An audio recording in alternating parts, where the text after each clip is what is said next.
الحمد لله نحمده ونستعينه ونستغفره ونعوذ بالله من شرور أنفسنا من سيئات أعمالنا.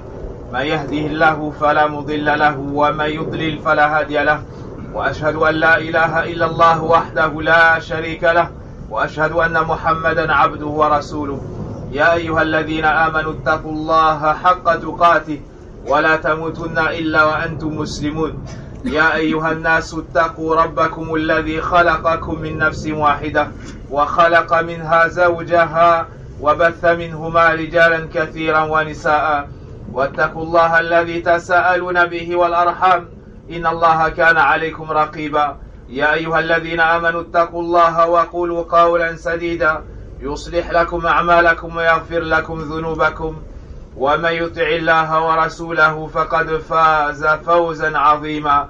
أما بعد، فإن أصدق الحديث كتاب الله جل وعلا، وخير الهدي هدي محمد صلى الله عليه وسلم، وشر الأمور محدثاتها، وكل محدثة بدعة، وكل بدعة ضلالة، وكل ضلالة في النار. أيها الناس، اعلموا رحمني الله وإياكم أن حاجتنا إلى معرفة الله الرب العظيم والإله الجليل أعظم من حاجتنا إلى الشراب والطعام والنفس، فهو أساس هذا الدين. قال جل جلاله: ولله الأسماء الحسنى فادعوه بها، ولله الأسماء الحسنى فادعوه بها. ولأجل ذلك خلق الله عز وجل الخلق. قال جل وعلا: الله الذي خلق 7 سماوات ومن الأرض مثلهن يتنزل الأمر بينهن لتعلموا أن الله على كل شيء قدير، وأن الله قد أحاط بكل شيء علما. والقرآن الكريم آخر الكتب المنزلة وأحسنها، وأعظم ما فيه معرفة الله جل وعلا، معرفة الله جل وعلا بأسمائه وصفاته. رب السماوات والأرض وما بينهما فاعبده واصطبر لعبادته هل تعلم له سميا. وهذه المعرفة تقودك إلى الجنة، إلى جنة الرحمن، إلى جنة الرحمن. قال النبي: إن لله 99 اسما 100 إلا واحدة من أحصاها دخل الجنة. رواه الشيخان. وقال النبي صلى الله عليه وسلم في من كان يختم صلواته بقل هو الله أحد: سألوه لماذا يصنع ذلك؟ فأجاب: أحبها لأن فيها صفات الرحمن. فقال النبي صلى الله عليه وسلم: أخبروه بأن الله يحبه. رواه البخاري. فهذه المعرفة أيها المؤمنون تقودنا إلى محبة الله عز وجل.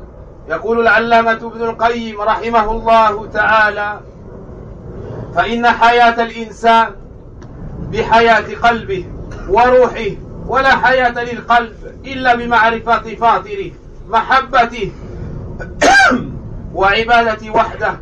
ومن فقد هذه الحياة فقد الخير كله. أيها المؤمنون، إن ربنا عز وجل أمرنا بمعرفته، فقال: فاعلم أنه لا إله إلا الله، وقال: واعلموا أن الله بكل شيء عليم، وقال: فاعلموا أن الله عزيز حكيم، وقال: واعلموا أن الله غفور حليم أو غفور رحيم. فله من الأسماء أحسنها، ومن الصفات أكملها، وله المثل الأعلى. وإليكم بعض أوصاف الباري سبحانه وتعالى: الأمر أمره، والملك ملكه. الأمر أمره، والملك ملكه، ألا له الخلق والأمر. تبارك الله رب العالمين، أتقن ما صنع وأبدع ما خلق، وقدر مقادر الخلائق قبل يخلق السماوات والأرض ب50,000 سنة. كل ما في الكون تنزهه من النقائص والعيوب. قال سبح لله ما في السماوات والأرض وهو العزيز الحكيم. الخلق كلهم خاضعون لعظمته لا غنى لهم عنه طرفة عين، وهو الغني الحميد. يميتهم ويحييهم، يضحكهم ويبكيهم. قال الله وما من دابة إلا على الله رزقها ويعلم مستقرها ومستودعها كل في كتاب مبين. وهو القاهر فوق عباده قهارا لا غالب له فعال لما يريد. ما شاء الله كان وما لم يشاء لم يكن. لا يسأل عما يفعل وهم يسألون. وإن يمسسك الله بضر فلا كاشف له إلا هو وإن يردك بخير فلا راد لفضله. عليم خبير، عليم خبير لطيف علام الغيوب.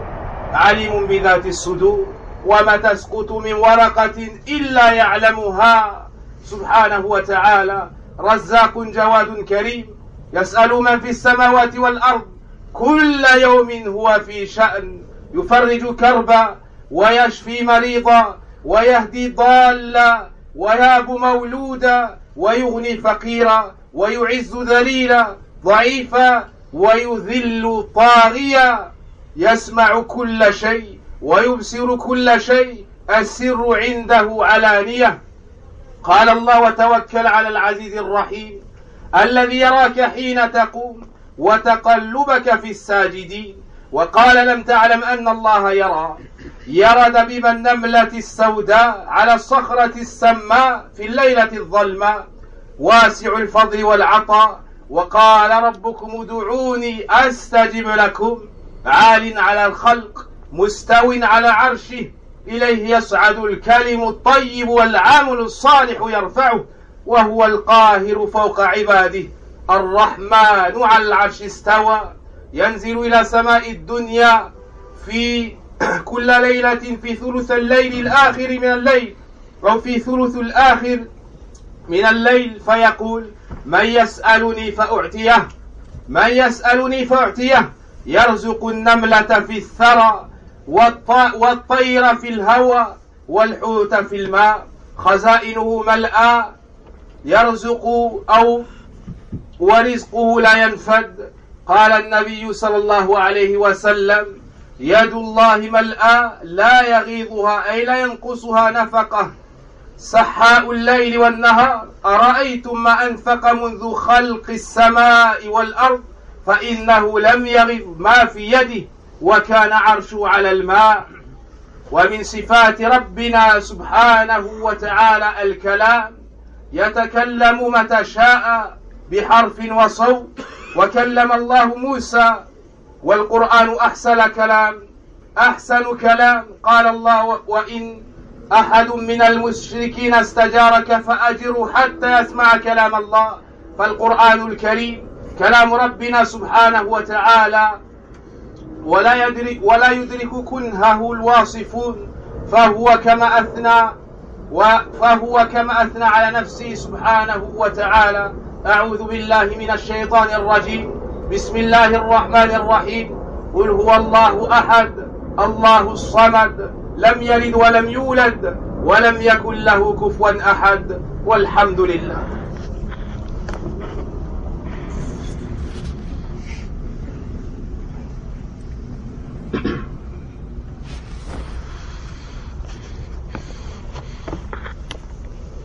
الحمد لله رب العالمين وأشهد أن لا إله إلا الله وحده لا شريك له وأشهد أن محمدا عبده ورسوله صلى الله عليه وسلم. Sachez mes chers frères que nous sommes devant le plus grand besoin de connaître Allah subhanahu wa ta'ala, ce Seigneur immense, la seule divinité qui mérite entièrement toute forme d'adoration. Et notre besoin devant cette connaissance, la connaissance d'Allah subhanahu wa ta'ala, notre Seigneur, notre Maître absolu, est plus grand encore que notre besoin devant la nourriture, la boisson et même l'air que l'on respire. C'est la base de cette religion. Et sachez qu'Allah a les noms les plus sublimes et les attributs les plus complets. Il nous dit dans son livre sur la traduction des sens de ce verset, et à Allah appartient les plus beaux noms Invoquez-le donc avec. Et pour qu'on le connaisse et qu'on l'adore seul d'un culte sincère, il nous a créé subhanahu wa ta'ala. Et le Coran est le dernier livre révélé sur le meilleur des prophètes et messagers dans la meilleure langue. Et la meilleure chose contenue dans le Coran est la description d'Allah à travers ses noms et ses attributs, subhanahu wa ta'ala. Il nous incombe donc de nous efforcer de chercher à connaître notre Seigneur pour l'adorer seul d'un culte sincère et ainsi concrétiser ce pourquoi il nous a créé, tabaraka wa ta'ala. Et cette connaissance te guidera vers l'amour d'Allah azza wa jal et tu seras toi-même aimé d'Allah tabaraka wa ta'ala, comme dans le hadith du compagnon qui finissait toujours ses prières par la lecture de Qul Huwallahu Ahad. Lorsque le prophète alayhi salatu wassalam a dit demandez-lui pourquoi est-ce qu'il agit ainsi, il a dit car j'aime cette sourate, elle contient la description du tout miséricordieux et je l'aime. Le prophète alayhi salatu wassalam a dit informez-le donc que Allah l'aime, que Allah l'a aimé. Cette connaissance nous guide également vers le paradis d'Allah azza wa jal, car le prophète sallallahu alayhi wa sallam nous dit certes Allah a 100 à 99 noms, 100 moins 1, qui celui qui les mémorise entrera au paradis, c'est-à-dire il connaît leur sens, il les apprend, il adore Allah azza wa jal selon leur sens. Naam. Aussi, Allah subhanahu wa ta'ala nous a ordonné cette connaissance dans le Coran et c'est parfaitement exprimé Ibn al-Qayyim rahimahullah ta'ala lorsqu'il nous dit et certes la vie de l'homme a lieu ou se concrétise à travers la vie de son cœur et de son âme et il n'y a pas de vie pour le cœur si ce n'est à travers la connaissance de son Créateur, si ce n'est de par l'amour du Créateur, de par son adoration uniquement, et celui qui perd cette vie, c'est-à-dire la connaissance d'Allah subhanahu wa ta'ala, à travers ses noms et ses attributs, aura perdu le bien tout entier. Donc mes chers frères, il nous faut apprendre à connaître Allah subhanahu wa ta'ala. Allah nous ordonne cela dans le Coran lorsqu'il nous dit sur la traduction des sens de ce verset, sachez ou bien sache qu'il n'y a point de divinité digne d'être adorée excepté Allah. Sachez qu'Allah est parfaitement savant de toutes choses. Sachez qu'Allah est puissant et sage. Et dans de nombreux versets, il nous ordonne sa connaissance. Et cela doit nous pousser à le redouter, à le craindre, à l'adorer et à l'aimer et à n'espérer le bien qu'auprès de lui subhanahu wa ta'ala. Écoutons donc une partie de la description de notre Seigneur à travers le Coran et la Sunna. On doit savoir que l'ordre tout entier est dans sa main. Il décide de toutes choses et c'est lui l'unique Seigneur. Il crée ce qu'il veut, il élève ce qu'il veut et il rabaisse ce qu'il veut subhanahu wa ta'ala. Il a créé et cela de la meilleure façon. Il a décrété toutes choses 50 000 ans avant la création des cieux et de la terre. Tout ce qu'il y a dans les cieux et la terre proclame sa pureté et informe qu'il est exempté de tout défaut et de toute imperfection. Comme il nous l'a dit dans le Coran, aussi il nous informe dans son livre que c'est lui qui accorde à chacun sa subsistance. Aucune créature ne peut se passer de lui, quant à lui il se passe largement des mondes. Il n'y a point de bête sur terre dont la subsistance n'incombe à Allah, qui connaît son gîte et son dépôt. Tout est dans un livre explicite. C'est lui qui nous donne la vie et c'est lui qui nous fait mourir. C'est lui qui fait rire, c'est lui qui fait pleurer. Allah subhanahu wa ta'ala est le dominateur suprême. Personne ne peut le vaincre. Personne ne peut s'opposer à lui. Ce qu'il veut se réalise et ce qu'il ne veut pas ne se réalise. Il n'est pas questionné sur ce qu'il fait, mais c'est nous qui sommes questionnés. Et si Allah fait qu'un mal te touche, nul ne peut l'écarter en dehors de lui. Et si il te veut un bien, nul ne peut repousser sa grâce. Il est savant, parfaitement connaisseur et informé. Il est savant des choses les plus subtiles et même des choses cachées. Il connaît même le contenu renfermé dans les poitrines. Et comme il nous informe dans le Coran, il n'y a pas une feuille qui tombe sans qu'il ne le sache. Il n'y a pas une feuille qui tombe sans qu'il ne le sache. c'est celui qui est le grand pourvoyeur. Il accorde à chacun sa subsistance, le généreux, le grand donateur. Tout ce qu'il y a dans les cieux et la terre est sous sa gérance. Il délivre la personne dans la difficulté, il soigne le malade, il guide l'égaré, il accorde les enfants, il enrichit le pauvre, il renforce le faible et il détruit les orgueilleux. Il détruit les orgueilleux, il entend tout et il voit tout, rien ne lui échappe. Rien ne lui échappe, comme il nous informe dans le Coran. Il voit tes gestes parmi ceux Mada, et place ta confiance au puissant, le miséricordieux, celui qui te voit lorsque tu te lèves et voit tes gestes parmi ceux qui se prosternent. Il voit les pas de la petite fourmi noire sur la roche dans la nuit ténébreuse. Il est le grand donateur, il donne avec largesse. Il nous dit dans son livre, sur la traduction des sens de ce verset, et votre Seigneur a dit, invoquez-moi, je vous exaucerai. Il est élevé au-dessus de l'ensemble de ses créatures. Il s'est élevé aussi tout particulièrement au-dessus du trône. Il est élevé, subhanahu wa ta'ala, en dehors de la création, au-dessus de l'ensemble de ses créatures. Et il connaît tout, et il voit tout, subhanahu wa ta'ala. Vers lui remonte la bonne parole. Et l'action, quant à l'action pieuse, il l'élève. Et c'est lui le dominateur suprême au-dessus de ses serviteurs. Il nous informe également dans son livre qu'il est le tout miséricordieux qui s'est élevé au-dessus du trône, subhanahu wa ta'ala. Et chaque nuit, lorsqu'il reste entière, il descend au ciel de ce bas monde, comme il sied à sa perfection. Comme il sied à sa perfection. Et il demande, et il dit, qui est-ce qui me demande afin que je lui donne? C'est celui qui accorde la subsistance à la fourmi dans la terre, à l'oiseau dans les airs, et même aux poissons dans les profondeurs des mers.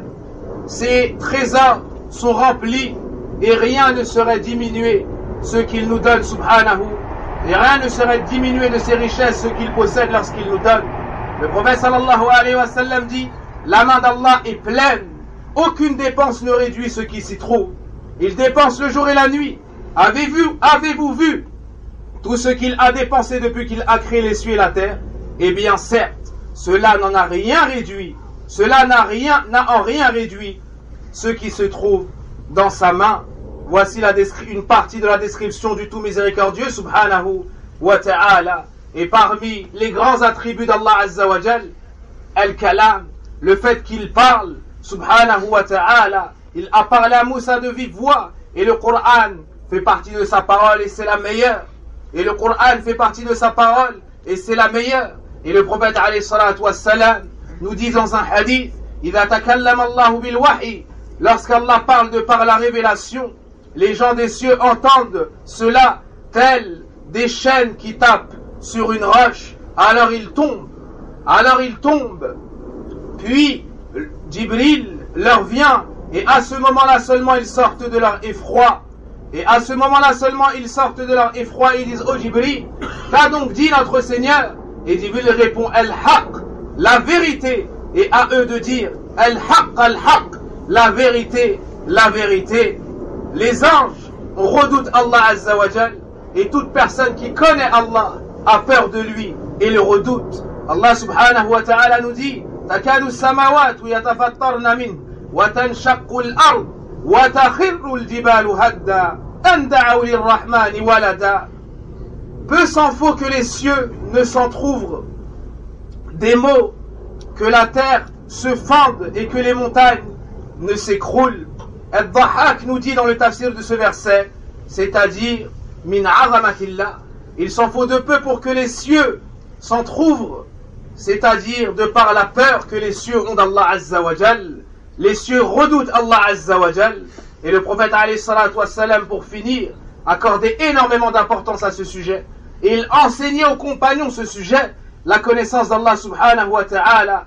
Et Abu Musa al-Ash'ari radiallahu anhu nous dit, Qama fina Rasulullah, le message d'Allah sallallahu alayhi wa sallam, s'est tenu un jour debout devant nous, bi khamsi kalimat, avec 5 paroles. Faqala inna Allah la yanam, wa la yanbaghi lahu an yanam, yakhfidu al-qista wa yarfa'u ilayhi amalu al-layl, qabla عمل النهار وعمل النهار قبل عمل الليل حجابه النور لو كشفه لاحرقت سبحات وجهه ما انتهى إليه بصر من خلقه رواه Muslim. Le prophète alayhi salatu wassalam leur a dit, certes Allah ne dort pas et il ne sied pas à sa perfection, il ne lui convient pas de dormir. Il lève et abaisse la balance, on fait monter vers lui les œuvres de la nuit avant celles du jour et celles du jour avant celles de la nuit, son voile et lumière. Si il venait à le retirer, la majesté de sa face brûlerait la création à portée de vue. Et tout ce qu'on a dit est peu de beaucoup. Et on ne saurait, comme l'a dit le prophète alayhi salatu wassalam, faire les éloges d'Allah comme il sied à sa perfection. Mais il nous suffit de dire, comme Allah subhanahu wa ta'ala a dit dans le Coran, Qul huwallahu ahad, Allahu samad, lam yalid wa lam yulad, wa lam yakul lahu kufuwan ahad. Dit, c'est une divinité, c'est Allah l'unique, le seul qui mérite qu'on se dirige vers lui dans toutes nos affaires de par sa perfection. Il n'a pas enfanté, il n'a pas été enfanté, et nul ne lui est semblable. ونسأل الله سبحانه وتعالى أن يصلي على المبعوث ويسلم على المبعوث رحمة للعالمين نبينا محمد وعلى آله وصحبه أجمعين.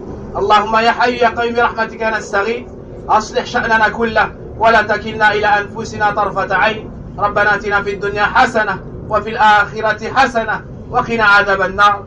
والله أعلم. وصلى اللهم وبارك على نبينا محمد وعلى آله وصحبه أجمعين. سبحانك اللهم وبحمدك أشهد أن لا إله إلا أنت أستغفرك وأتوب إليك.